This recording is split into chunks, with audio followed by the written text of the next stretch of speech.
الله ولي الذين آمنوا يخرجهم من الظلمات إلى النور والذين كفروا أولياؤهم الطاغوت يخرجونهم من النور إلى الظلمات أولئك أصحاب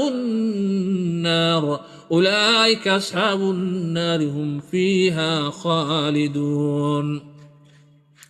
ألم تر إلى الذي حاج إبراهيم في ربه أن آتاه الله الملك إذ قال إبراهيم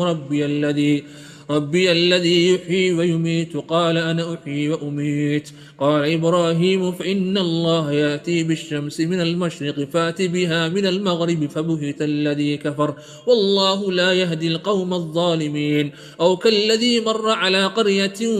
وهي خاوية على عروشها قال أنى يحيي هذه الله بعد موتها فأماته الله 100 عام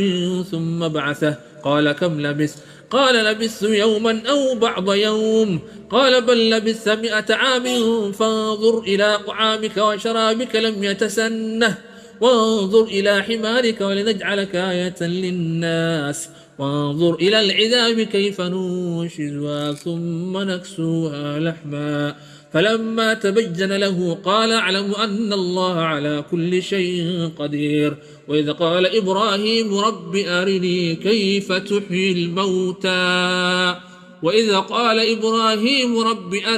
كيف تحيي الموتى قال أولم تؤمن قال بلى ولكن ليطمئن قلبي قال فخذ 4 من الطير فسرهن إليك ثم اجعل على كل جبل منهن جزءا ثم ادعهن يأتينك سعيا واعلم أن الله عزيز حكيم. مثل الذين ينفقون أموالهم في سبيل الله كمثل حبة أنبتت 7 سنابل في كل سنبلة 100 حبة والله يضاعف لمن يشاء والله واسع عليم. الذين ينفقون أموالهم في سبيل الله ثم لا يتبعون ما أنفقوا منا ولا